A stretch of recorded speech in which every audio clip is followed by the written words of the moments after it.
Orar, hermanos, de nuevo. Señor, bendito sea tu nombre sobre todas las cosas. Señor, damos gloria, honra y alabanza a ti, Señor, que eres el único digno. Nadie de nosotros, ninguno, Señor, merece estar aquí delante de ti.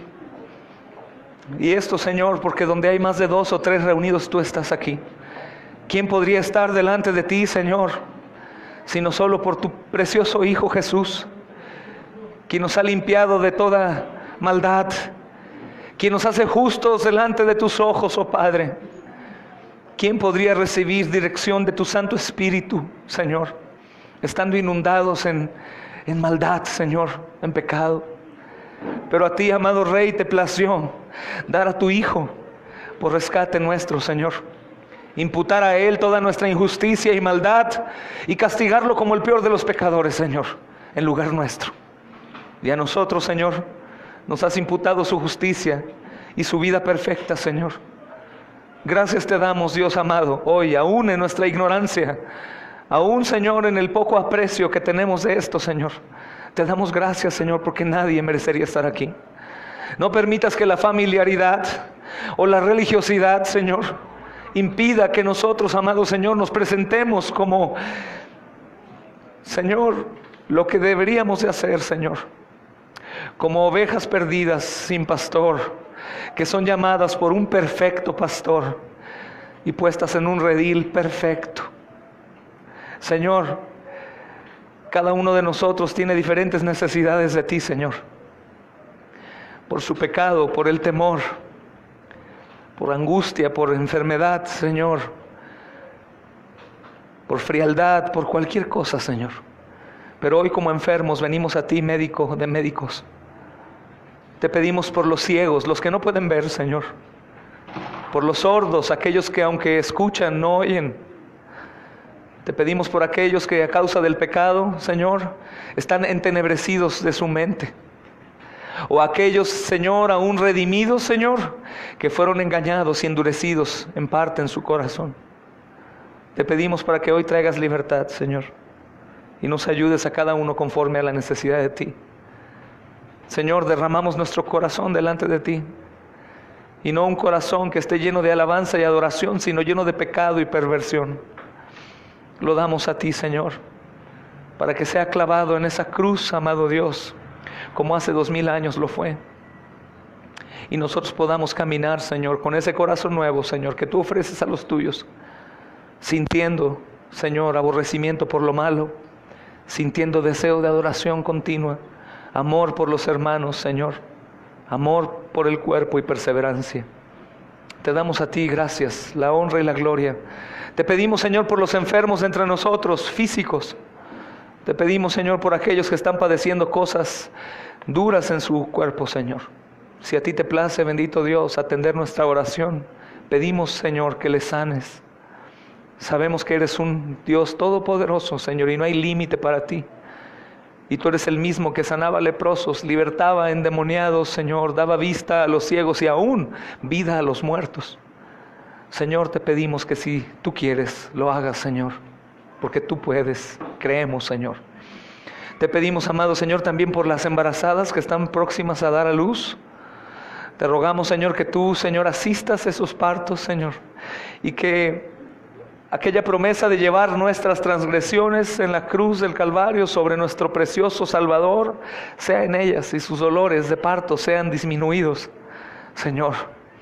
Te rogamos sobre todo juntos por el fruto del vientre de nuestra hermana Judith, quien está luchando, Señor, con la vida que pusiste en él. Te pedimos que seas tú, Señor, obrando de manera sobrenatural.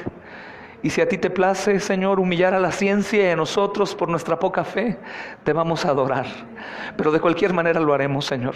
Sígueles dando fuerza y supliendo lo que ellos necesiten para que todo esto, Señor, continúe siendo, Señor, ligero. Por eso ponemos las cargas en ti, mi Dios, Señor. Creemos que tú puedes soplar vida y desaparecer todo mal que hay ahí, Señor.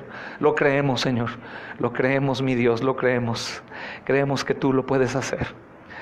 Señor, te rogamos también, Señor, por los hermanos que padecen a causa de ti.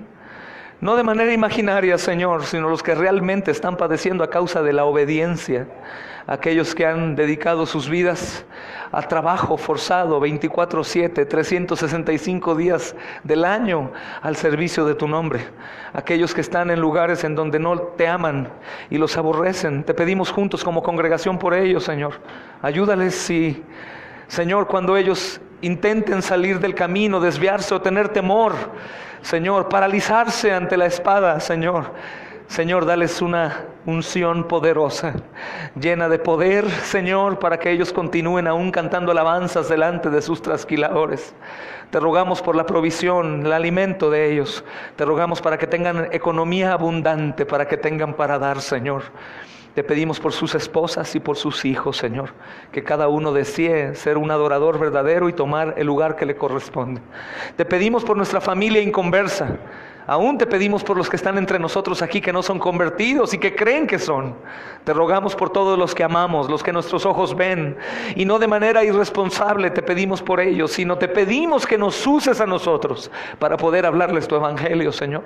Pero tú eres el que dará fe, así que te rogamos que les des la fe necesaria, Señor, para que ellos sean salvos y vivan contigo por la eternidad. Te pedimos, amado Señor, por aquellas personas que nos han hecho daño, aquellos que nos maldicen, que nos desean mal, aquellos que han causado división a tu iglesia, aquellos que han sido usados por el mismo Satanás para golpear tu cuerpo. Les bendecimos en tu nombre y les deseamos bien. También te pedimos perdón por aquellos que nosotros les hemos hecho daño, Señor. Te rogamos, Señor, que puedan lograr perdonarnos, Señor. Y nosotros te pedimos perdón a ti por esas ofensas. Hoy nos ponemos en tus manos. Te rogamos que ni el sueño, ni el cansancio, ni la enfermedad, Señor, ni ninguna otra cosa imaginaria, Señor, o verdadera en nuestra carne, sea, Señor, un motivo para ignorar que tú hablarás. Sino al contrario, con toda reverencia, amor y súplica y agradecimiento, recibamos, Señor, como indignos tu palabra, Señor, dignamente. Te damos a ti gloria, honra y alabanza, y en tu nombre oramos creyendo, y tu iglesia junta dice amén. Amén. Amén, hermanos. Gracias a Dios. Hermanos, hay hermanos que se conectan por la transmisión en vivo. La recomendación en el lugar, ciudad o país que estés es que te congregues en una iglesia bíblica. Una iglesia bíblica. Y si de plano no hay una iglesia bíblica en tu localidad, pues bueno, en tu casa comienza como hombre a ser diligente y enseñar a tu familia, y Dios proveerá. Hermanos, estamos llevando la serie expositiva, secuencial, consecutiva en el libro de los Hechos. Es una predicación que nos ha llevado ya varios meses y creo que nos llevará, si Dios permite, algunos años más. Si Dios permite, hermanos. Y queremos ser fieles no únicamente al texto, sino también a la secuencia que estamos llevando, hermanos, la enseñanza. Hemos llegado ya al capítulo 8, gloria a Dios. Espero que lo estén gozando como yo y hayan sido alimentados en este tiempo como yo también, hermanos.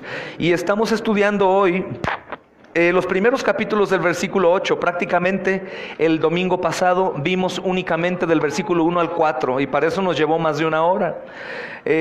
Ahora es otro tono en la enseñanza, porque si te has dado cuenta, el libro de Hechos es multiforme, tiene de todo tipo de enseñanzas, hermanos. Ahora veremos otra enseñanza que estoy seguro que el Señor usará para edificarnos, hermanos.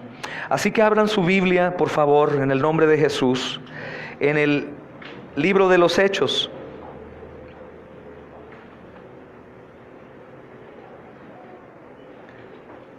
En el libro de los Hechos, hermanos.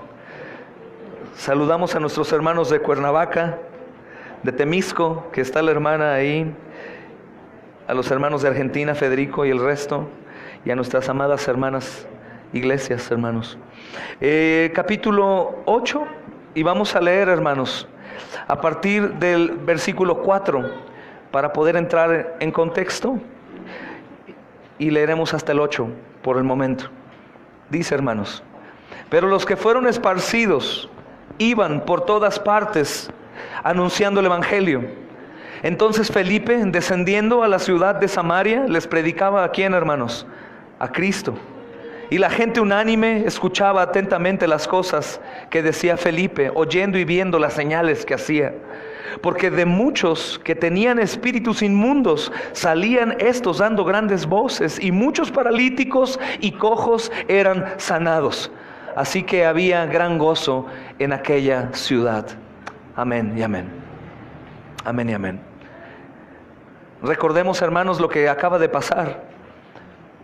Acaba de morir Esteban, hermanos, una muerte muy violenta. En 2 domingos hemos explicado la muerte. Algunos no han venido, pero explico brevemente, solo para poder imaginar al menos, hermanos, lo que estos hermanos que están siendo esparcidos vieron antes de ir a predicar el evangelio, siendo esparcidos por estos malvados hombres.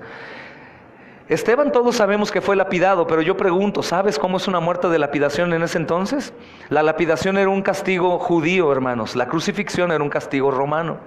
Y la lapidación no se llevaba a cabo únicamente poniendo al hombre en un lugar como ser fusilado y lapidarlo desde una distancia lejana, sino era una muerte muy vergonzosa de inicio. El hombre era tomado como condenado, maldito, lo sacaban de la ciudad. Y durante el camino, hermanos, iban haciendo algunas paradas. La primera parada era para desnudar al hombre y que fuera avergonzado delante de toda la congregación de Israel.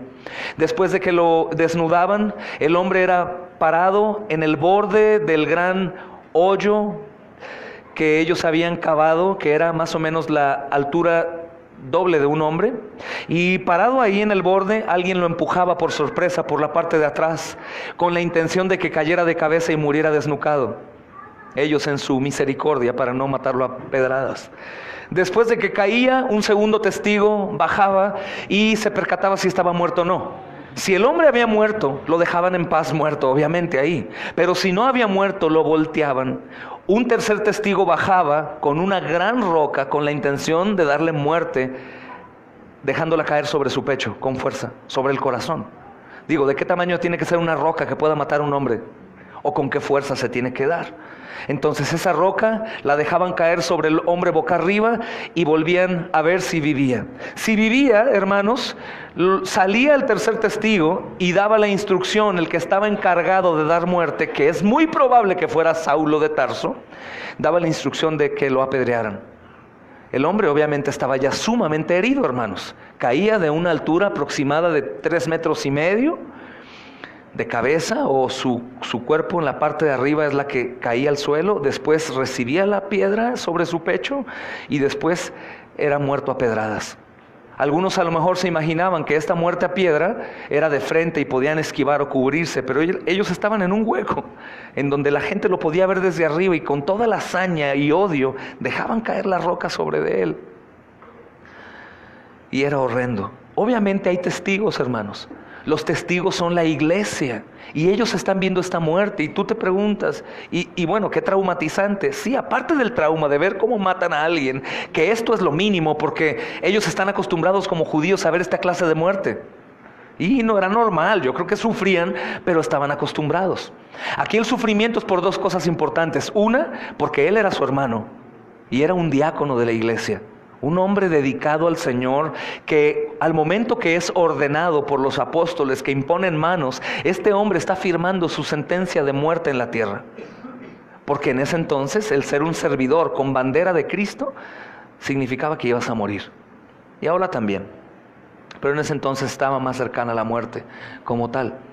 Y la otra, hermanos, es que ellos sabían que había muerto porque había predicado el evangelio. Y este es el asunto más grave, hermanos, que estos hermanos están llamados a predicar el evangelio. Y al momento que ven que Esteban es asesinado por predicar el evangelio, ellos saben también cómo pueden llegar a morir. Y este es el contexto de lo que acaba de pasar. El texto termina diciendo, hermanos, que Saulo consentía su muerte.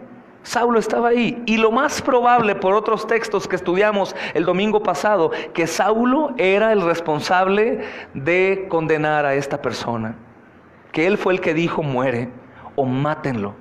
Y por la palabra que estudiábamos el domingo pasado, asolar, o que entendíamos que era que lo hacía con un sentimiento de gozo, nos habla de que Saulo en realidad era un hombre que gozaba dar muerte a los creyentes, porque bien había dentro del grupo gente que no gozaba de la muerte, hermanos, que les dolía, o que en realidad no disfrutaban, pero parece que Saulo sí disfrutaba, hermanos. Entonces, el texto comienza diciendo, hermanos, en el versículo 1 del capítulo 8, que Saulo consentía.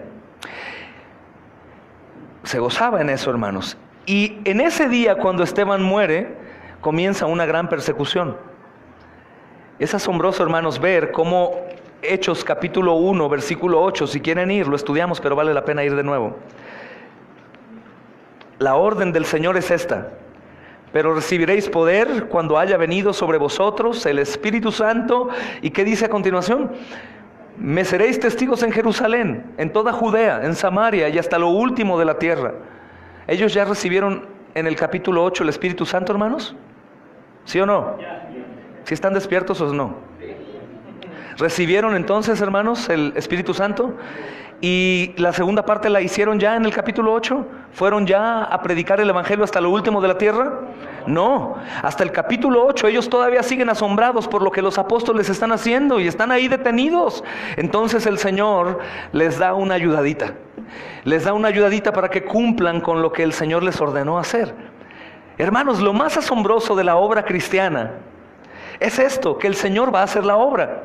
Pero nuestra pecaminosidad, nosotros nos justificamos en nuestra desobediencia con eso. Hay algunos que aconsejan y le dicen, no te preocupes, hermano, el Señor va a hacer la obra. Muy bonito consejo, muy padre, decimos, ¿verdad? Pero no le dices cómo la va a hacer.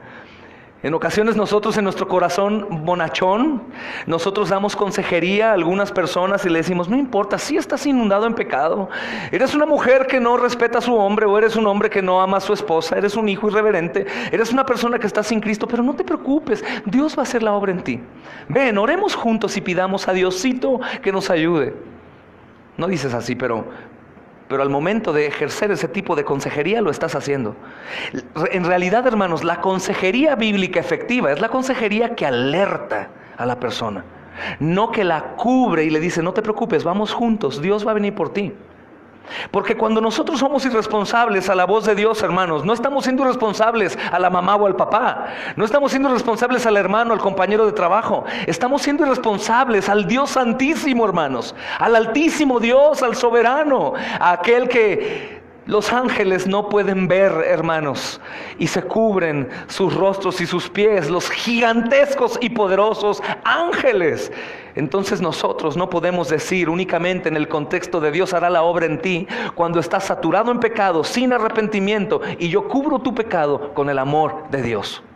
Eso no lo hagas. De hecho, hermanos, por el amor de Cristo, en la iglesia les ruego que si ustedes no se disipulan en la congregación, no den consejería. Se los pido en el amor de Cristo, hermanos. Y de hecho vamos a estar vigilando esa acción, porque en lugar de ayudar podemos estropear el asunto y de hacer que la persona que está en pecado continúe en pecado. Porque no, pero ya me dijeron que Dios va a hacer su obra en mí. No. La Biblia dice que el Señor va a hacer la obra en ti a pesar de ti. No porque Él te va a ayudar y acompañar en tu vida pecaminosa a pesar de cómo eres y no te arrepientes. No es la manera en cómo Dios obra, hermanos.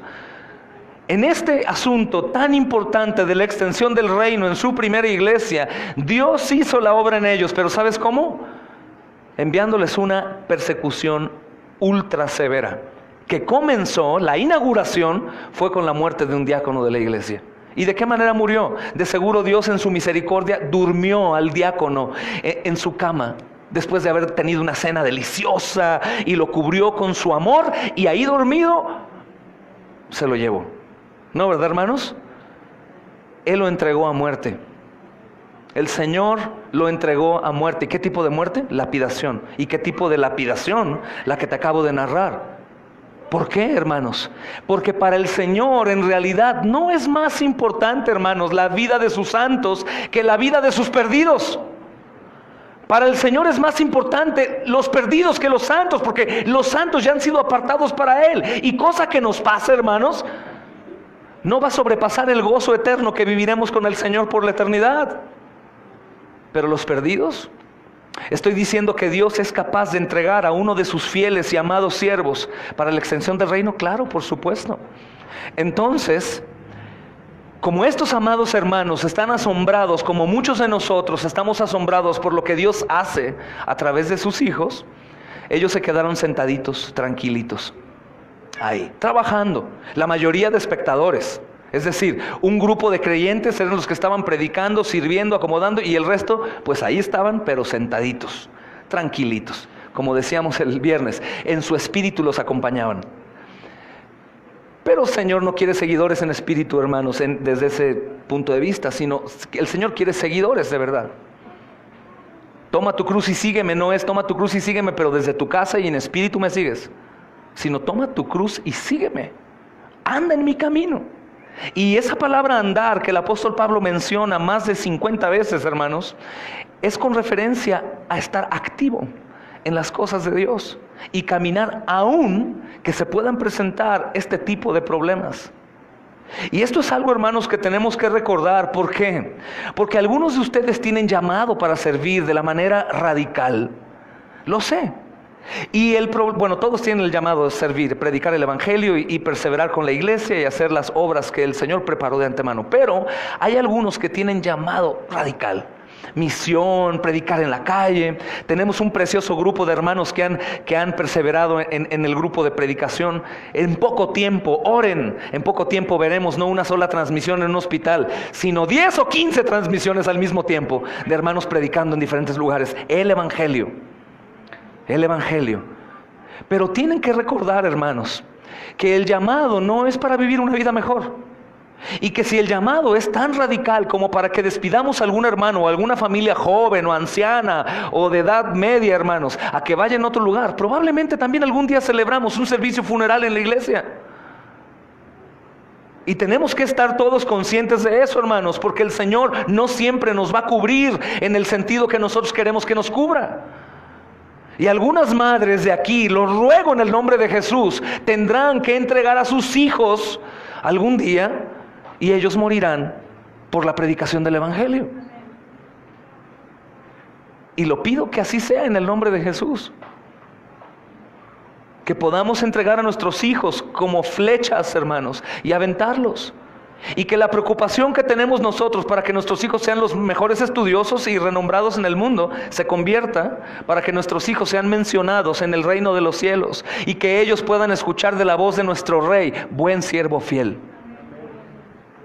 Para eso hay que morir, hermanos. Y que salgamos de esa falsa creencia que el cristianismo cambió y que ahora podemos vivir pues un poquito aquí y un poquito allá. No, hermanos, no. Eso no es así. Eso no existe. Llega a ser el grado tan severo que, insisto, Apocalipsis 3:16 lo conocen, hermanos, pero ¿qué tanto le haces caso? Ahora, voy a leerlo nada más. Dice, versículo 15, no es a una persona en particular, sino es una iglesia, pero aplica perfectamente a una familia, porque más de dos son iglesia, ¿no? Dice, yo conozco tus obras, que ni eres frío ni caliente. Escucha, habla de obras, ¿ok? No dice tu espiritualidad o tu mucho que oras o lees o eso, no. Yo conozco tus obras, que ni eres frío ni caliente. Ojalá fueras frío o caliente, pero por cuanto eres tibio y no frío ni caliente, te vomitaré de mi boca. Hermanos, contéstate tú nada más. ¿Tú eres frío o eres caliente? Si acaso eres tibio, hoy es un día de arrepentimiento. Hoy es un día de poder entregarnos a Dios y sabemos que de inmediato todas las cosas pasadas están en la cruz y somos hechos nuevos de inmediato en cuanto a comenzar de nuevo. Hoy, hermanos, es una oportunidad gloriosa porque no estamos yendo a través de un abogado del mundo o un sacerdote en el mundo, sino estamos yendo a través de un abogado perfecto y un sumo sacerdote que se compadece de todas nuestras debilidades y hoy mismo intercede en el trono de gloria por nosotros. Y podemos salir diferentes hoy. Eso no es rollo de los pentecostales, hermanos, de que todos salimos diferentes. Y la gente dice, ay, ¿cómo diferentes? Si tú presentas un arrepentimiento genuino, tú hoy sales distinto de aquí, para comenzar de nuevo. Porque las exhortaciones de parte de Dios, hermanos, no son alimento sólido para que vayamos al baño y lo desechemos. Es un alimento espiritual, hermanos, que nos nutre el alma y ese alimento que en realidad nos nutre en realidad produce visiblemente el alimento que recibimos. Entonces, este asunto, hermanos, no es cualquier asunto, es un acontecimiento único que pasó en esa ocasión. El Señor, hermanos, no vio obediencia y los hizo obedecer. El Señor no vio obediencia y los hizo obedecer. Y por eso es importante que pongamos nuestra atención en los textos que vamos a comenzar a leer. Y les ruego que repartan las hojas a los chicos. ¿Las repartieron ya? ¿Todos las tienen? A ver, levanten su hoja. ¿Quién no tiene hoja? Ok. Hermanos, vi que muchos anotaron más palabras de las que no habían. Qué desobedientes. Hay que únicamente anotar las que están ahí. Porque imagínate que anotes todas las palabras que yo digo, pues no vas a terminar, no te cabe en la hoja. Únicamente las están ahí y únicamente lo que dice ahí. No anotes otra cosa. Ok, esa es la tarea. ¿Está bien? ¿Ya la tienen todos? Si un adulto quiere, la puede tomar también. Aquí la hermanita Carla tiene. ¿Quién quiere una? Marco. Leo. ¿Quién más? Miguel. Entonces vamos a concentrarnos en estos textos. Este es el contexto de lo que va a acontecer, hermanos. La iglesia es esparcida bajo amenaza de muerte. Ellos están completamente conscientes de lo que va a pasar, y en lugar de que vayan y se escondan porque los amenazan de muerte, ellos van a predicar el evangelio. Entonces el versículo 5 al 8 dice, hermanos, gracias, Felipe llevando el evangelio a los samaritanos. Entonces, esta palabra es muy importante. Entonces Felipe, descendiendo a la ciudad de Samaria, les predicaba a Cristo. ¿A quién le predicaba Felipe? A Cristo. Y la gente unánime escuchaba atentamente las cosas que decía Felipe, oyendo y viendo las señales que hacía. Porque de muchos que tenían espíritus inmundos salían estos dando grandes voces, y muchos paralíticos y cojos eran sanados. Así que había gran gozo en aquella ciudad. Había gran gozo en aquella ciudad. Hermanos, es asombroso. Imaginemos solamente esto. Imaginemos, Felipe es un joven también. Recuerda que Esteban y él fueron elegidos para el diaconado. Pero imaginemos, hermanos, que el mejor amigo de Felipe acaba de ser muerto en la lapidación. Y que la persecución que sucede ahí no es una persecución pequeña de un grupo de hombres persiguiendo únicamente a estos apóstoles y diáconos, sino persiguiendo a toda la iglesia. Literalmente nos podemos imaginar gritos, gente corriendo, escondiéndose, y muchos muertos a espada que se resistían a ser arrestados. En este contexto de persecución masiva es en donde creeríamos que muchos dirían, ¿sabes qué? Adiós, perdimos la guerra, nos están matando. Pero estos hombres no hacen eso. Uno que luce aquí es Felipe, hermanos. Felipe es elegido para servir a la familia de la iglesia en manera práctica. Cuando discutieron, si recuerdan enseñanzas pasadas, cuando las viudas helenistas, es decir, las griegas, aparentemente eran desatendidas, en Hechos 6, versículo 5. Y Felipe también, hermanos, era uno de los que fueron forzados a huir de la persecución. El versículo 8:1 está hablando de Felipe, y Saulo consentía en su muerte, y aquel día hubo gran persecución. Felipe es uno de los que está al mando, hermanos. Pero Felipe, por el testimonio de Lucas, un médico, hermanos, especialista en investigaciones, está narrando con exactitud la actitud de Felipe. Y si te das cuenta, hermano, no encontramos aquí en el versículo 5 al 8 ningún rastro que diga, ¿y Felipe acobardado se escondió por unos días? ¿O Felipe contemplando la clase de persecución que se trataba? ¿O Felipe guardando luto por Esteban se quedó un ratito? Y la iglesia comprendió, pues obviamente, del luto. Entonces Felipe tenía que esconderse un rato y guardar luto. No, dice que en ese día hubo persecución severa, hermanos, grande persecución. Y dentro de los que están siendo perseguidos está Felipe. Es decir, ni le dieron permiso de guardar luto, ni de exentarse un poco de tiempo. Unos días, jefe, me da permiso porque acaba de pasar esto. Sino que ellos veían el evangelio, hermanos, tan necesario de ser predicado, que no les importaba ya su propia vida. Lo acabamos de ver con Esteban. Y él lo que hace es descender a la ciudad de Samaria y predicar el evangelio. Nota algo importante, los niños, noten algo importante. Cuando decimos predicar el Evangelio, ¿a qué crees que nos referimos? ¿Cuál es el mensaje que crees que estamos dando? ¿De quién? Cristo. ¿Qué es lo que estamos predicando a Cristo? El Evangelio meramente, hermanos, no trata de algo bueno para mí. El Evangelio de inicio trata de algo malo para mí. Es eso lo que hace el Evangelio primero. Tú estás condenado, ¿sabías? Tú eres un pecador que va directamente al infierno. Obviamente, este mensaje no es predicado por todos porque causa temor. Porque la gente no va a ser seguidores con facilidad. Cuando nos paramos enfrente de una multitud y les decimos, ayer preguntábamos de nuevo, tenemos un premio para ustedes, pero necesitamos 3 buenas personas. Y de inmediato, hermanos, sin pensarlo, hubo 3 buenas personas. Y en 5 minutos se derrumbó su falsa bondad, cuando se dieron cuenta que eran mentirosos, que eran ladrones y que eran asesinos. Hermanos, en realidad, si nosotros no hablamos acerca de la condenación de todas las almas en el mundo, automática al momento de nacer, crecer y morir, el Evangelio de Cristo no se va a gozar. No se va a apreciar. Si nosotros predicamos únicamente amor, no te preocupes. Dios sabe que has sufrido. Dios sabe que te han tratado mal. Dios sabe que te abandonaron de niño. Dios sabe que tú has tenido hambre, que has trabajado mucho, pero no te preocupes. Dios es bueno y misericordioso. Ellos, hermanos, guardarán su pecado y dirán, yo quiero de ese Dios que me ama tal cual soy hoy. Cuidado, porque aún dentro de nuestra iglesia podría suceder eso, a pesar de que, hermanos, incontables veces hemos enseñado cómo poder predicar el Evangelio. ¿Pero por qué sucede eso? ¿Porque somos perversos y queremos torcer el Evangelio? No, sino porque tenemos algo de cobardía de hablar de frente a una persona en su condición verdadera. Porque nos duele, hermanos, decirle a una persona. Es como decirle a una persona que está extremadamente fea y su fealdad le está llevando a la muerte porque su nariz es tan fea que no puede respirar. Y tú le dices, ¿sabes qué? El problema es que estás tan feo que estás muriendo. ¿Se lo dirías? No. No se lo dirías.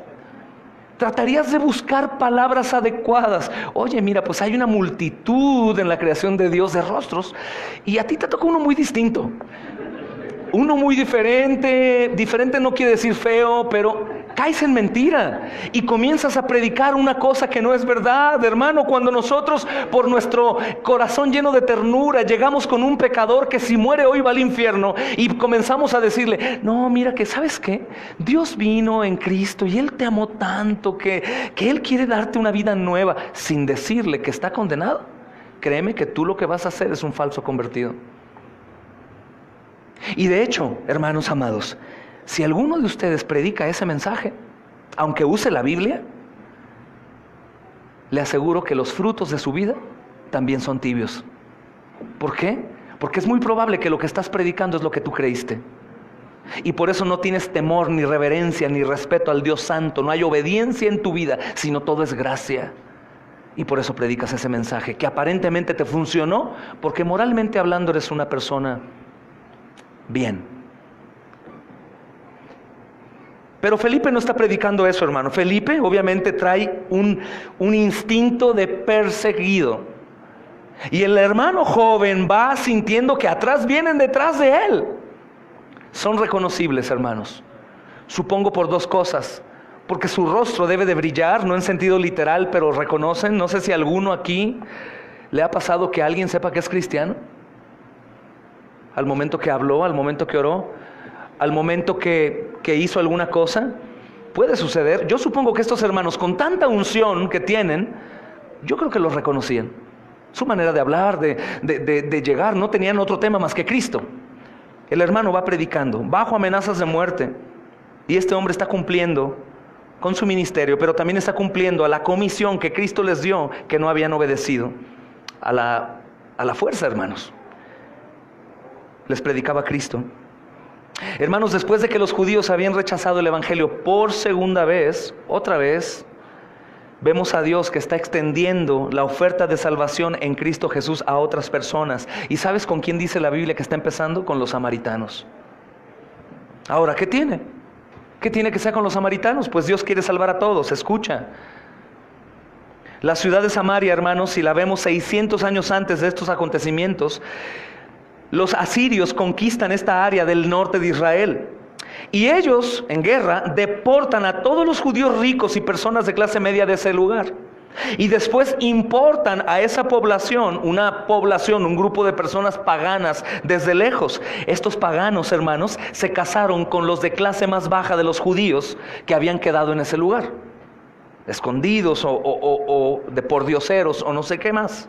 Entonces, hermanos, esta combinación de paganos con los judíos de más baja estima, porque eran pobres o enfermos o hombres que estaban vagabundeando, hermanos, vienen a ser los samaritanos. Esos son los samaritanos. Entonces, hablando en sentido general, hermanos, los judíos de aquel día odiaban a los samaritanos. ¿Por qué? Porque los judíos eran los únicos. Estos judíos tienen el espíritu que hoy en muchas iglesias muchas personas tienen. ¿Han escuchado el término, tú eres una reina de Dios, empoderada de Dios? Hay muchos grupos de creyentes que lo hacen así. Digo, en un sentido sí, tú eres un amado de Dios, eres una amada de Dios, Él dio su vida por ti, mi amado hermano. Pastor Raúl algún día predicaba aquí, somos la perla del gran costo. Nosotros somos amados y carísimos, pero en el sentido de Cristo Jesús, y no en el sentido de estos judíos religiosos, hermanos, que estaban soberbios. Estos judíos tienen el sentir. Entonces ven a los samaritanos como un grupo que no vale la pena ni hablar de ellos. Entonces los judíos consideraban a los samaritanos, hermanos, como infieles mestizos que estaban corrompiendo la adoración al Dios verdadero. Había un profundo prejuicio, dice un hermano que descansa con el Señor de apellido Lázaro. Prácticamente era un odio entre los judíos y los samaritanos. Mas sin embargo, hermanos, para poder entender por qué es tan importante ver la misericordia y gracia de Dios predicando a los samaritanos, recordemos algunos versículos. Por ejemplo, Lucas capítulo 9, versículo 51, hermanos. Estos son los discípulos de Jesús, convertidos. Ya no son de religión judía, hermanos. Y Lucas capítulo 9, versículo 51.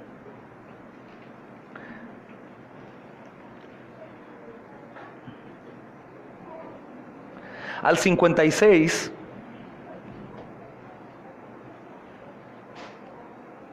dice, cuando se cumplió el tiempo en que él había de ser recibido arriba, afirmó su rostro para ir a Jerusalén y envió mensajeros delante de él, los cuales fueron y entraron a una aldea de los samaritanos para hacerle preparativos, mas no le recibieron porque su aspecto era como de ir a Jerusalén. Viendo esto, sus discípulos Jacobo y Juan dijeron, Señor, ¿qué dice ahí, hermanos? ¿Quieres que mandemos que descienda fuego del cielo como hizo Elías y que los consuma? Aún los discípulos veían a los samaritanos como para ser quemados. Son los discípulos de Jesús, hermanos. Para que te des cuenta quiénes son los samaritanos. No únicamente gente humilde que nosotros podemos ver y les amamos porque no importa, son gente humilde. Estos hombres son vistos como perros mismos.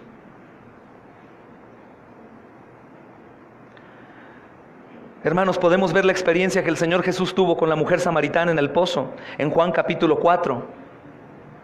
La bondad de un samaritano, Lucas capítulo 10, versículo 25 al 37, donde el Señor los humilla y ve, mira el samaritano lo que hizo, porque los usa, ilustra, hermanos, esto, que hay una tensión natural entre los judíos y los samaritanos de aquel tiempo. Es como un grupo, hermanos, apartado de ellos, no dignos de Dios, según los judíos, hermanos. Aún así, con todo y esto, Felipe les fue a predicar a Cristo. ¿Por qué hizo eso Felipe? Hermanos, porque el Señor Jesús había trabajado en él. Y para Felipe, habiendo sido lleno de gracia por Jesús, hermanos, no había espacio para este tipo de prejuicio en su corazón o en su mente. Y esto es lo que hace el Evangelio en nosotros también, hermanos. No podemos seccionar a quién sí, a quién no. Simplemente vamos y predicamos el Evangelio a quienes, a toda criatura, hermanos. Felipe ya no era un racista, hermanos, para con los samaritanos, aunque ese racismo era detonado por la costumbre o porque otros judíos enseñaban que los samaritanos no valían nada, Felipe estaba transformado. Tenía otra mente diferente, hermanos, y él iba a enseñar a los samaritanos. Entonces Felipe viene presentando el Evangelio. Algunos podrán decir, pero ¿cómo que presentando el Evangelio si dice que estaba predicando a Cristo? Escucha, el Evangelio es Cristo. El Evangelio es Cristo, es su vida, su muerte y su resurrección. Pero obviamente tenemos que explicar por qué vivió en la tierra, a qué vino a la tierra. Y ahí tienes un gran espacio para predicar la urgente necesidad del hombre. Vino a la tierra a salvarnos, a vivir una vida perfecta que tú y yo no podíamos vivir. Chicos, los más pequeños, escuchen lo que hizo Jesús. Jesús vino a la tierra, no porque en realidad Él tenía ganas de pasear un ratito con su creación, o disfrutar de este mundo precioso. Jesús vino a la tierra para vivir la vida que nosotros no podíamos vivir. Jesús vino a la tierra porque todos nosotros, chicos y grandes aquí, aún con todo lo que tú puedas tener hermoso de niño, tú no podías llegar al cielo. Tú ibas a ir al infierno para vivir por la eternidad, lejos de papá, lejos de mamá, de la familia, y ahí quemarte por la eternidad sin morir nunca, sintiendo un profundo terror durante toda tu eternidad, desesperanza y sin poder huir. Todos, aunque nos portáramos bien, aunque rezáramos mucho, aunque leyéramos mucho, aunque ayudáramos a mamá y a papá en casa, y aunque hiciéramos las tareas y todo lo demás, nosotros íbamos a ir al infierno. Y tú también, mi niño y mi niña también, ibas al infierno directamente al infierno. Todos íbamos al infierno. Pero Jesús, Dios, se encarnó, nació de María la Virgen, con el propósito de vivir la vida que tú y nadie aquí puede vivir. Y vivió una vida de perfecta obediencia, para que nosotros no tuviéramos que hacer nada más. ¿Y sabes cómo terminó la vida de Jesús? El Señor Jesús, por su propia voluntad, va a la cruz del Calvario, y ahí Él entrega su vida, habiendo sido aplastado por su propio Padre. Y Jesús muere por culpa nuestra. Y cuando muere por culpa nuestra, chicos y chicas y jóvenes y adultos, cuando muere por culpa nuestra, paga nuestra cuenta también. De tal manera que todas mis transgresiones y pecados y condenación caen sobre Jesús, para que aquellos que creen no mueran, sino vivan eternamente. ¿Y sabes cómo podemos comprobar que eso fue efectivo y que jamás me lleva a la pasividad? Porque la fe es visible, que Él resucita de la tumba. Él estando muerto, su cuerpo frío, completamente inerte, sin que su sangre circulara por su cuerpo, su corazón no tenía latidos, recibió vida de Dios nuevamente. Y recibiendo el Señor Jesús vida de Dios, salió de la tumba con cuerpo, no como fantasma. Si alguien se imagina a Jesús resucitado como un fantasma, está equivocado. Con cuerpo, mostró los orificios de su cuerpo, y aún sus discípulos incrédulos pudieron tocar sus llagas. Y después de enseñar esto que yo te enseño, subió al cielo diciendo que venía pronto. Si yo te pregunto si estás listo para ver el regreso de Jesús, ¿qué responderías? ¿Estás listo? ¿Están listos o no? Y si dices, ¿por qué no estás listo? ¿Por qué dirías que no estás listo? ¿Porque eres mal portado? Esa no es la respuesta, ¿sabías? La respuesta debería de ser, no porque soy mal portado. Yo también soy mal portado, todos aquí. Si no estamos listos es porque no tengo nada que darle a sus pies. Es por eso, hermanos, la obediencia no es para lograr algo. La obediencia de ustedes, chicos, si aún siguen escuchando en su casa o alguno de nosotros, hermanos, papás, si sigues así te vas a ir al infierno. Con todo respeto podríamos decir, pues tú también.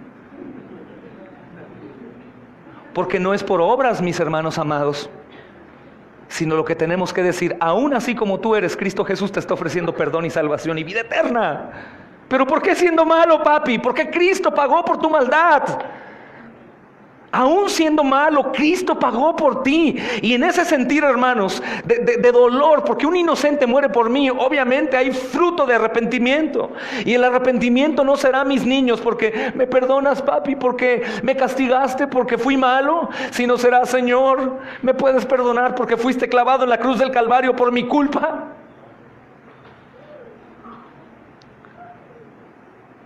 Por eso es que la iglesia, hermanos, y los ancianos aquí descritos en Apocalipsis, y ángeles y todos se postran a uno y dan alabanza al Cordero que es digno, que fue inmolado, porque entienden qué es lo que hiciste en la cruz, Señor.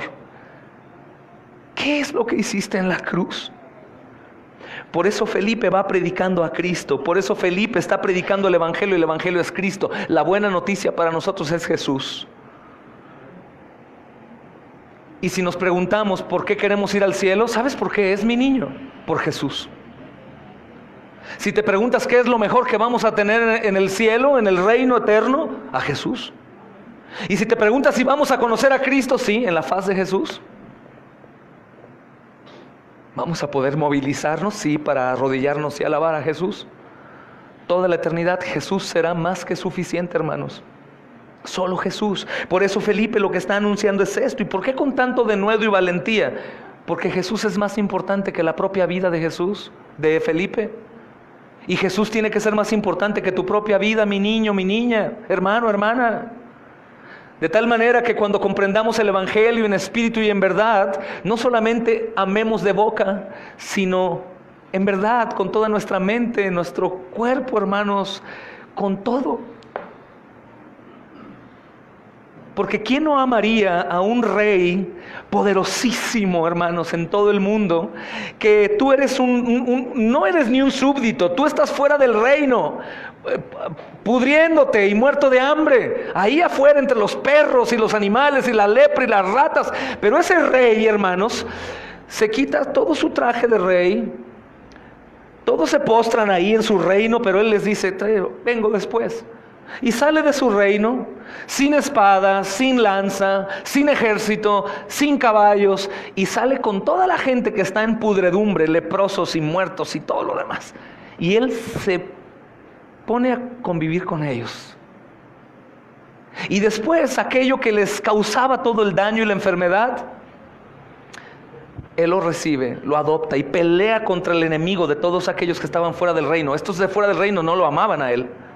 Es decir, él va y deja su reino para vivir en un lugar en donde no lo aman. Este rey, con todos los ejércitos y todo el poder, vive como el más pobre de los pobres y recibe toda clase de ofensas. Y aún aquellos que él iba a salvar le escupen, lo golpean y lo acompañan a subir a una muerte horrenda. Y cuando ellos lo matan en la cruz del Calvario, ¿sabes qué sucede? Las puertas de ese trono impenetrable se abren y todos aquellos que lo pusieron en la cruz y le gritaban, demonio, sucio, mentiroso, se abrieron las puertas y les dijeron, pásenle, pasen. Pero ¿cómo si nosotros lo matamos? ¿Cómo si era un rey tan poderoso? No tenía necesidad de venir y nosotros lo ponemos en la cruz. ¿Y cómo que ahora nos invita a pasar a su reino? ¿Qué actitud en este cuento crees que tendrían las personas que entendieron que no merecían que el rey saliera a rescatarlos y que después de que ellos mismos lo matan, este rey los deja entrar a su palacio? ¿Qué actitud tendrían? Niños, ¿cómo crees que esas personas actuarían el resto de sus vidas? ¿Cómo, André? Felices. ¿Cómo, Matías? Agradecidos. ¿Cómo más, Fer? ¿Cómo te imaginas? ¿Cómo? Contentos. ¿Cómo más? ¿Crees que ellos recordarían constantemente y llorarían? ¿Humillados? ¿Crees que ellos tratarían de no volver a salir a ese lugar en donde los sacó su rey? ¿De dónde los sacó? ¿Tú crees que vivirían cantándole alabanzas? ¿Tú crees que cuando este rey entrara nuevamente y ellos entendiendo que no pertenecían ahí, lo ven y se postrarían y se humillarían y le pedirían y lo alabarían y adorarían? Por supuesto, hermanos. Pues esto no es un cuento, esto es lo que Jesús hizo. Y no únicamente abandonó un trono terrenal y grandes banquetes, hermanos, sino que dejó el reino celestial en donde Él ha vivido perfectamente bien por toda la eternidad. ¿Cuál es la manera en cómo las personas tienen que responder? ¿Te das cuenta? Por eso Felipe, hermanos, está predicando de él. Y Felipe va y predica a las personas que todos despreciaban. Y la mamá de Felipe pudo haberle dicho: ay, mi Felipito, ¿por qué tienes que ir ahí a donde menos tienes que ir? Y no estás viendo que ellos los están matando a gente como tú. Felipe, ¿qué no me vas a entender? Mamá, discúlpame, yo amo más al Señor que a ti. Y yo voy a morir por mi Señor si es necesario. Por eso, hermanos, dice la Escritura en la siguiente porción de nuestro texto: oyendo y viendo las señales que hacía. Cuando dice oyendo, hermanos, es porque todo lo que estaba hablando eran cosas que ellos no habían escuchado.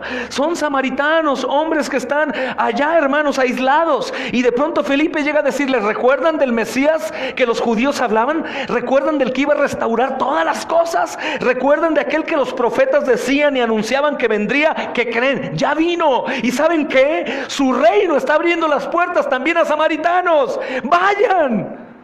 Hermanos, era asombroso. Son gente que en realidad están en pleno entendimiento de quiénes son. Y te digo algo, hermanos: Dios nos diera espíritu o mente de samaritano para agradecer más la salvación y no despreciarla. Dios nos dé, hermanos, un espíritu humilde para vivir agradecidos. Señor, ¿cómo que moriste por mí? Que nos humille cada vez, hermanos, que nos demos cuenta que es más importante cualquier cosa que Él. Mi pereza es la distancia, hermanos, lo que constantemente hablo. Es asombroso ver esto. Es lo único que nos basta, lo único que le bastó a Felipe y lo único que le bastó a los samaritanos para gozarse. Para gozarse, hermanos.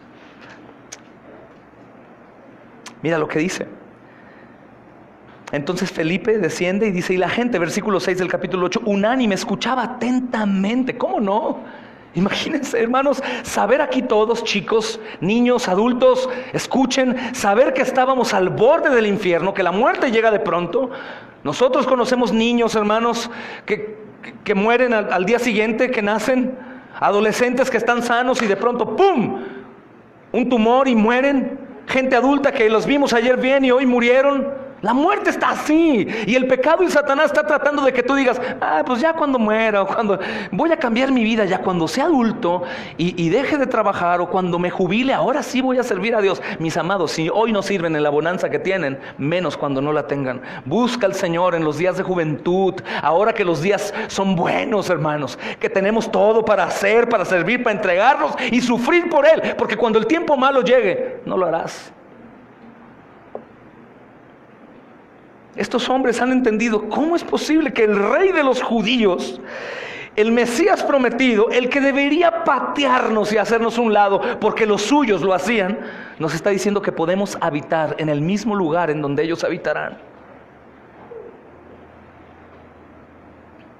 Por eso el apóstol Pablo nos exhorta, parafraseando el texto, dice: no se jacten ustedes, porque si al pueblo inicial, al pueblo de Dios, arrancó y los injertó ustedes, los dejo a pensar nada más.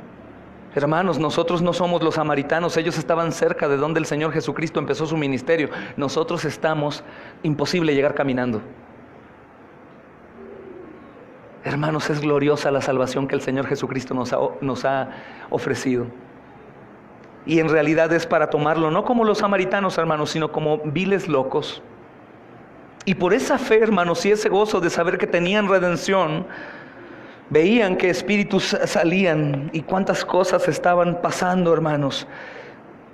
Y obviamente había fruto en ellos, hermanos, porque la semilla que se sembró era una semilla que estaban anhelando como tierra fértil, la necesitaban. Y Felipe está viendo esa obra tan gloriosa, hermanos. Y dice el texto que había gozo en la ciudad. Gran gozo en aquella ciudad, pero ese gran gozo venía acompañado, estoy seguro, de tristeza. Cuando entendemos el evangelio, hermanos, aparte de darnos gozo y mucha alegría, también nos provoca tristeza. Han llegado algunos hermanos o hermanas a decir: Señor, si yo tengo que ir al infierno para no tener que ver con tu muerte, mejor mándame al infierno. Solo imaginar que tú estabas ahí padeciendo, rogando, implorando misericordia y que no la recibiste. Y saber que esa muerte no fue por nada que tú hayas hecho mal, sino por mí.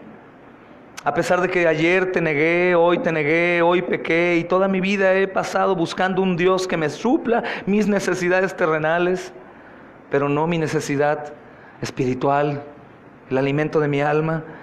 Y tú todavía, sabiendo todo, el futuro de mi vida, continúas sin quitarme esa salvación, dándomela gratuitamente en tu amor. Señor, yo no puedo permanecer como estoy hoy, yo tengo algo que hacer.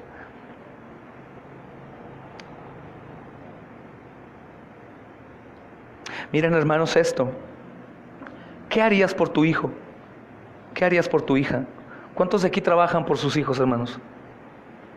¿Y qué serían capaces de hacer por sus hijos? ¿Cuántas mamás se han desvelado noches por sus hijos enfermos? Todas, ¿no? ¿Cuántos amamos a nuestra familia, hermanos? Date cuenta en la condición que estamos como para agradecer. No reprobados, reprobados sabemos que estamos, pero ¿cuál es el primer mandamiento? ¿Tú has dado el tiempo que das a tus hijos, a tu esposa, a tu esposo, por el Señor Jesús? Es decir, si hoy yo te digo, ¿tú amas a Dios sobre todas las cosas? ¿Qué me respondes? ¿Que sí? ¿O no? ¿Verdad que evidentemente no? Nadie, ninguno de nosotros, hermanos. Ninguno de nosotros, porque ninguno de nosotros ha manifestado que ama más a Jesús que a sus hijos, que a su esposa, que a su esposo. Eso no es malo, tenemos que amar, pero ¿sabes qué sí es malo? Tenerlos por encima de la estima que debemos a Dios. Eso es idolatría. ¿Y sabes qué es tremendo, hermanos? Que aún el Señor Jesucristo vino a quitar la idolatría, pero también a perdonarla. Si hoy nosotros todos como iglesia, redimidos la mayoría por la gracia de Dios, hermanos, pero nos damos cuenta que aún seguimos sin amarlo a Él sobre todas las cosas, pero aún así seguimos siendo amados, hermanos, eso es causa de gozo, eso es causa de alegría. Es increíble, no se nos dio un riñón o unos ojos, un iris o un corazón. Se nos dio a su Hijo Jesús para que nosotros pudiéramos vivir eternamente en gloria, hermanos. Por eso estas señales que dice la Biblia, hermanos, todo lo que se veía era una locura, porque gente que no merecía absolutamente nada, ni tenía respeto de los judíos, está recibiendo todo. Hermanos, me imagino un pueblo. Algún día visitamos mi esposa y yo.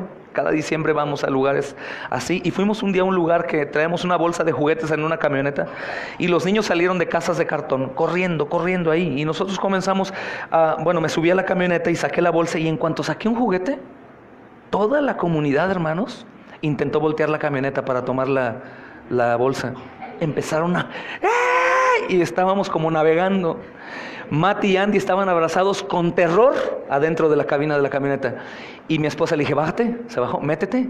Y lo que tuve que hacer, hermanos, es agarrar la bolsa y ver al más borracho de todos y decirle, tú, repártelos. Le aventé la bolsa y todos se fueron sobre él.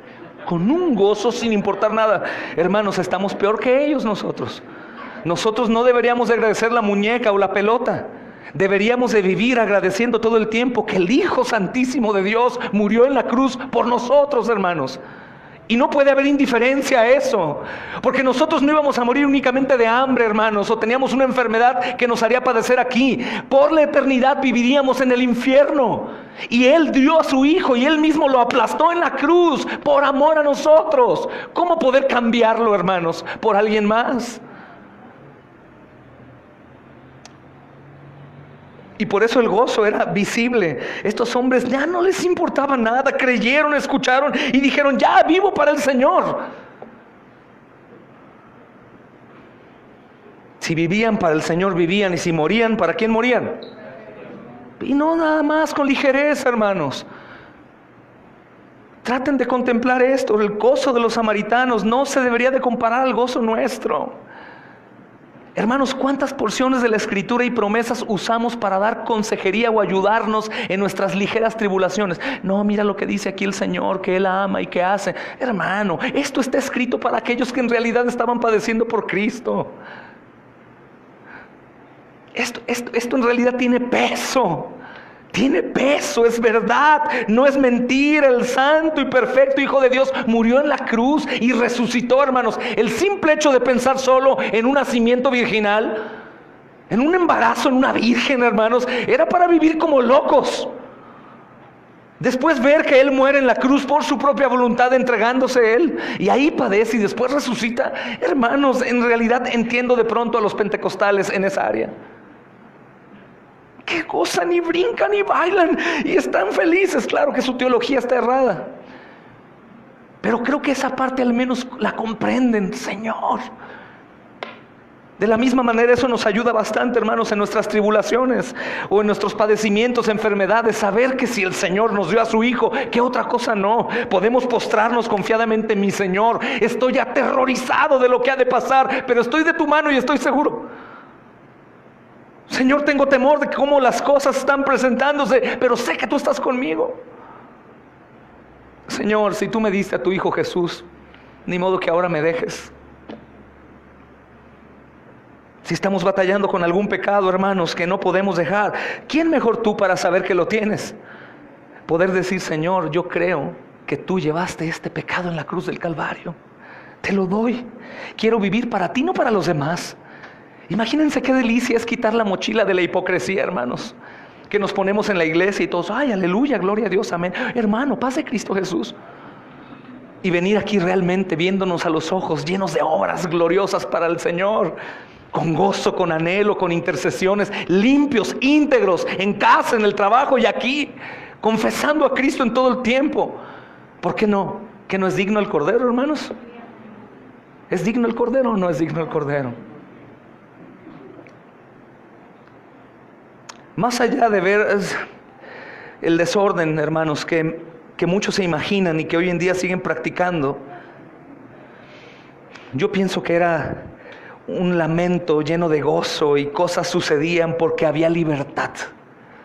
Porque el poder del Hijo de Dios estaba ahí en Felipe, hermanos.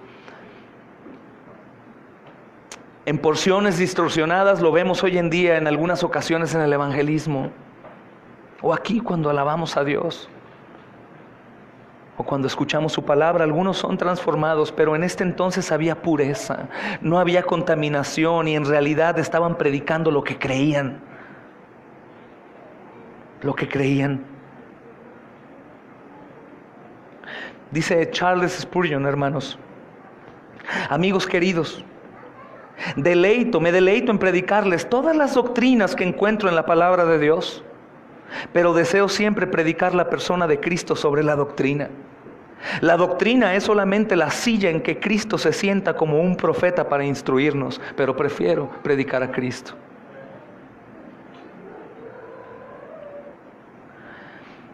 Del versículo 9 al 13, hermanos, que no creo comprendamos hoy por totalidad, pero daré lectura y les dejaré en suspenso. Aparece, hermanos, un hombre llamado Simón. Dice: pero había un hombre llamado Simón que antes ejercía la magia en aquella ciudad. Recuerda, Felipe está predicando el evangelio y la gente está vuelta loca, agradecida con el Señor. Muchos convertidos hay. Y dice: y había engañado a la gente de Samaria, haciéndose pasar por algún grande. A este oían atentamente todos, desde el más pequeño hasta el más grande, diciendo: este es el gran poder de Dios. Y le estaban atentos, porque con sus artes mágicas se les había engañado mucho tiempo. Pero cuando creyeron a Felipe, que anunciaba el evangelio del reino de Dios y el nombre de Jesucristo, se bautizaban hombres y mujeres. También creyó Simón mismo, y habiéndose bautizado estaba siempre con Felipe, y viendo las señales y grandes milagros que hacía, estaba atónito. Hermanos, imagínense ver hombres borrachos, hombres violentos, personas llenas de ira, y después de la predicación de Felipe, hermanos, ver hombres nobles, humildes, piadosos. Era asombroso. Este hombre estaba atónito porque en realidad sabía que lo que él hacía, hermanos, no venía de Dios. Y veía que lo que este hombre hacía era sin engaño, es decir, Felipe, hermanos. Este Simón tenía un cierto nivel de fama local. Y si te das cuenta por lo que dice el texto, las noticias del Señor no habían llegado a Samaria porque estaban despreciados por todos. Y por eso, hermanos, cuando vemos esto, que Felipe es recibido, nos dice que en realidad ellos estaban deseando con fervor escuchar acerca de las buenas nuevas de salvación. Y le creían, él era honrado como un grande, hermanos. No solamente ellos creían que tenía el poder de Dios, sino que ellos decían que él era el gran poder de Dios. Hermanos, en la Biblia la magia está asociada con lo oculto, prácticas mágicas y con frecuencia con el tomar drogas y hacer cosas en las personas para tratar con sus emociones. Pero cualquier poder real que Simón hubiera tenido, hermanos, era de Satanás y no de Dios. No debes de tener duda, Satanás mismo obraba ahí para engañar. Él es el padre de la mentira. Es interesante, hermanos, la palabra simonía. Y precisamente si buscas en un diccionario esta palabra simonía, hace referencia al tipo de trabajo fraudulento que Simón hacía. Puedes buscar en un diccionario y lo encontrarás. Y las palabras que usa este texto, hermanos, específicamente indican que Simón era un mago. Y en el mundo antiguo había dos tipos de personas que se les llamaba mago. Uno era el grupo de astrónomos y científicos, conocidos como magos.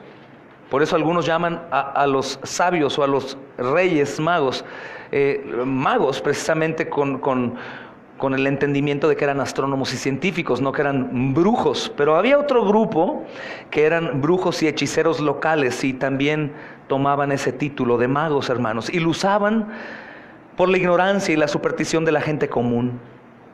Especialmente engañaban a los de clase inferior, hermanos, y esa gente era supersticiosa. Cualquier cosa oculta les movía la atención. Es muy parecido, hermanos, a lo que hoy pasa en mucho de lo que se conoce en el catolicismo romano. Si tú recuerdas cuando estabas en la religión católica romana, que es católica, apostólica, romana. Nosotros somos católicos, apostólicos, evangélicos. Estas personas creen en la brujería, ¿cierto o no? ¿Tú creías en la brujería? Sí, la mayoría. Algunos les leyeron las cartas, el café. Portaste algún día algún cuarzo y cuando lo viste cuarteado dijiste, wow, de lo que el cuarzo me libró. ¿Cierto o no? Alan traía uno, yo creo.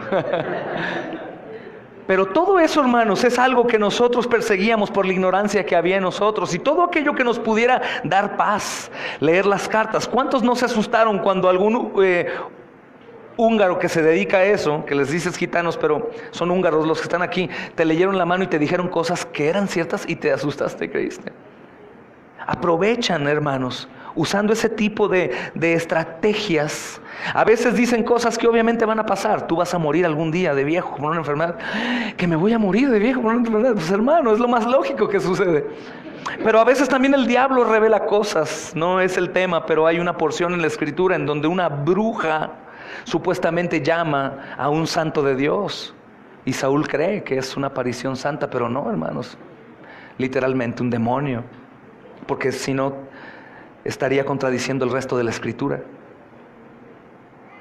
Pero este hombre, hermanos, tenía cautiva a la gente precisamente porque la gente deseaba algo en su alma. Y ellos estaban atentos con sus artes mágicas y él los había engañado. Hermanos, los samaritanos asumían incorrectamente que por Simón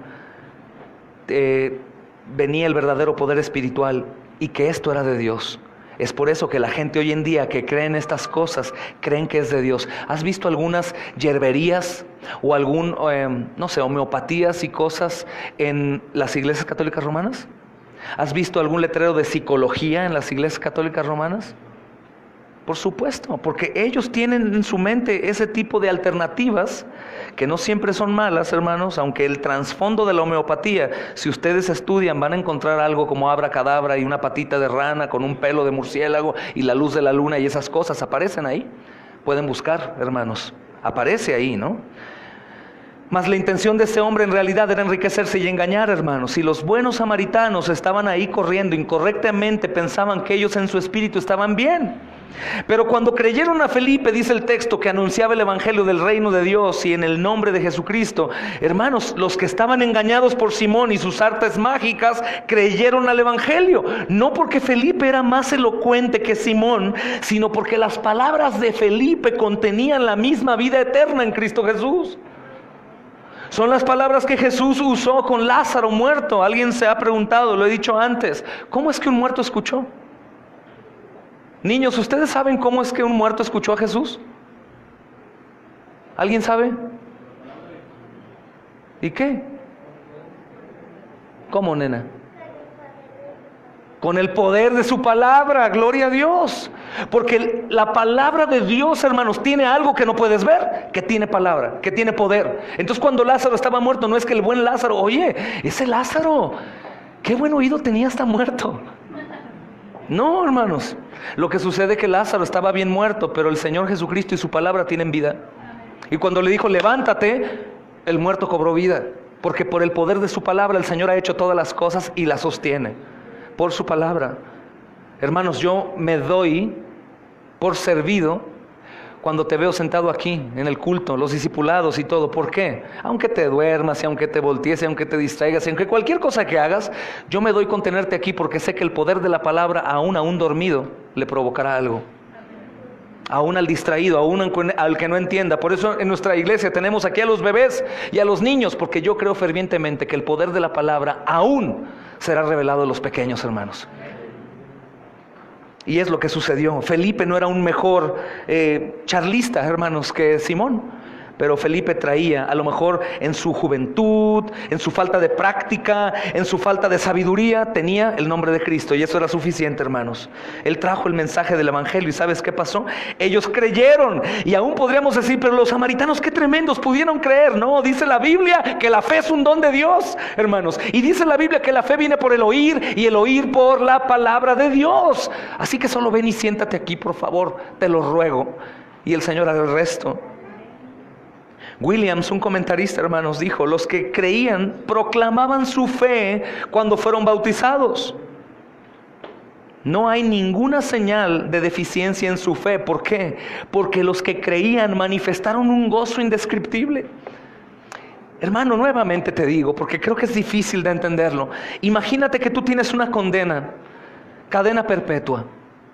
O imagínate que tú tienes hoy un cáncer terminal y en realidad tú ves en tu cuerpo, de hecho hueles ya a muerte y vas a morir. Y de pronto hoy, aquí ahora yo te anuncio, ¿qué crees? Tu cáncer se quita hoy. ¿Qué crees? Tu condena ya fue pagada. ¿Qué harías? ¿Cuál sería tu respuesta? ¿Te das cuenta cómo tenemos que ver ejemplos seculares, hermanos, para poder emocionarnos más? ¿Qué piensas de saber que Jesucristo te ha salvado de la condenación eterna a pesar de ti? Y algunos aquí por gracia de Dios se preguntarán, ¿pero a mí, pastor? ¿Que fornico? ¿Que adultero? ¿Que miento? ¿Que robo? ¿Que he sido perverso o perversa? Yo no puedo creer. Cree que la sangre de Cristo cubre multitud de pecados, que no hay pecado que pueda en contra de la sangre de Cristo. El único pecado que podría, por así decirlo, en contra de la sangre de Cristo es el de no creer. Pero hermano, si tú escuchas la palabra de Dios, hermana, el Señor dará la fe, porque viene por el oír.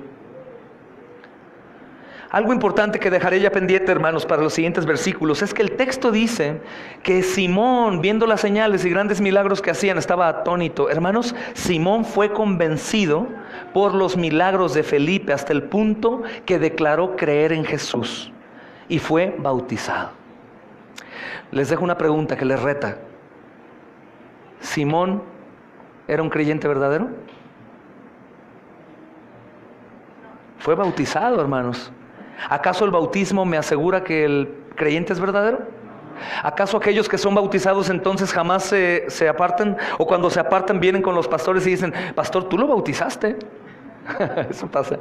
Tú lo bautizaste. ¿Qué no era un creyente, hermano? En realidad, ¿quién puede saber si eres un verdadero creyente sino tú primeramente? Y tus frutos, que los que están a tu alrededor darán testimonio que eres un verdadero creyente. Hermanos, Simón se convirtió en un seguidor de Felipe y su ministerio, pero no de Cristo. Mas en este punto, hermanos, versículo 8:13, ya termino. Dice, también creyó Simón mismo y habiéndose bautizado, manifestó la fe, hermanos, como otro creyente más, pero es probable que el tumulto, la gente, el gozo u otra cosa le llamó la atención. A lo mejor él dijo, estos poderes que Felipe está manifestando yo no los tengo, ¿verdad? Y es lo que vamos a estudiar a continuación. Aunque difícilmente, hermanos, podemos identificar hasta este punto si si Simón en realidad creyó, si era falso o era incierto, hermanos. Y es lo que vamos a estudiar el próximo domingo, del versículo 14 en adelante. Oremos a Dios y preparémonos para recibir la cena del Señor, hermano.